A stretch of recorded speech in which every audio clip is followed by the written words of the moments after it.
রাসূল সাল্লাল্লাহু আলাইহি সাল্লামের দাদা যে আব্দুল মুত্তালিব ছিল, আব্দুল মুত্তালিবের ধর্ম কি ছিল? তিনি কি তাওহীদের অনুসারী ছিলেন নাকি তিনি মুশরিক ছিলেন? আসলে তিনি কোন ধর্মের অনুসারী ছিলেন? এটার উত্তর কি?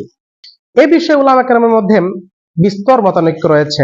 অনেকে বলেছেন যে তিনি তাওহীদের অনুসারী ছিলেন না, আবার অনেকে বলেছেন যে তিনি তাওহীদের অনুসারী ছিলেন। উভয় দিকে দলিল আছে। যেমন যারা বলেন যে তিনি তাওহীদের অনুসারী ছিলেন না, এর প্রমাণ পেশ করতে গিয়ে তারা অনেকে বলে থাকেন যে যখন আব্রাহা যখন কাবা শরীফ ভাঙতে আসলো, হামলা করলো, তখন আব্দুল মুত্তালিব তিনি তার উট এবং তিনি তার পশুগুলোকে নিয়ে তিনি পাহাড়ে চলে যান এবং তিনি তখন বলেছিলেন আনা রব্বুল ইবিল ওলিল বাইতি রব্বুন ইয়াহমিহি, আমি হলাম উটের মালিক আর এই ঘরের একজন রব আছেন, তিনি এই ঘরকে রক্ষা করবেন। তার দ্বারা বোঝা গেল যে তিনি আল্লাহকে বিশ্বাস করতেন। এবং রাসূল সাল্লাল্লাহু আলাইহি সাল্লাম এক যুদ্ধের ময়দানে বলেছিলেন যে আনা নাবিয়্যুন লা কাযিব আনা ইবনু আব্দুল মুত্তালিব, আমি হলাম সত্য নবী, মিথ্যা নবী নই, এবং আমি হলাম আব্দুল মুত্তালিবের সন্তান। আচ্ছা, আব্দুল মুত্তালিবের সন্তান বলে রাসূল সাল্লাল্লাহু আলাইহি সাল্লাম এখানে গর্ব করেছেন। আব্দুল মুত্তালিব যদি কাফের হতো তাহলে রাসূল সাল্লাল্লাহু আলাইহি সাল্লাম তো কোনো গর্ব করতেন না। একজন কাফেরের সন্তান বলে নিজেকে গর্ব করার কোনো বিষয় হয় না।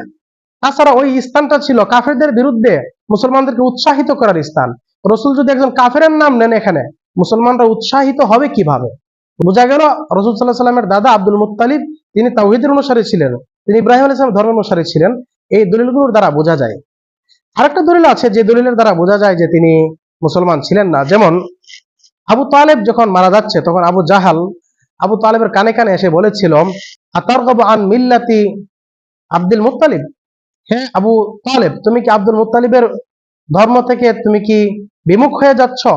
অর্থাৎ তুমি যে মুহাম্মদের ধর্ম অনুসরণ করতে চাচ্ছ, এর দ্বারা তুমি কি তাহলে আব্দুল মুত্তালিবের ধর্মকে তুমি বাদ দিয়ে দিতে চাচ্ছ, আব্দুল মুত্তালিবের ধর্ম থেকে বিমুখ হতে চাচ্ছ? এর দ্বারা বোঝা যায় যে রাসূল সাল্লাল্লাহু আলাইহি সাল্লামের ধর্ম আর আব্দুল মুত্তালিবের ধর্ম এক ছিল না, ভিন্ন ছিল। যাই হোক, এখানে উলামায়ে কেরামের ইখতিলাফ হয়েছে, মতানৈক্য হয়েছে। তো এটা আমাদের কোন আকীদার কোনো বিষয় না, বা এটা জানার সাথে আমাদের আখিরাতের সফলতার এবং দুনিয়াতে কোনো হুকুম আহকামের সম্পর্ক নেই। সুতরাং বিষয়টি সম্পর্কে আমরা মাতামাতি না করে আমরা বিষয়টি মধ্যে মতানৈক্য হয়েছে এবং আমরা বিষয়টির সমাধান আল্লাহর নিকট আমরা সুপর্দ করি এবং আল্লাহ তাআলা এ বিষয়ে ভালো জানেন, এটাই আমরা বিশ্বাস রাখি। হ্যাঁ, আমাদের জন্য যেটা কর্তব্য, দায়িত্ব, সেই দায়িত্ব আমরা পালনে আমরা সচেষ্ট থাকি।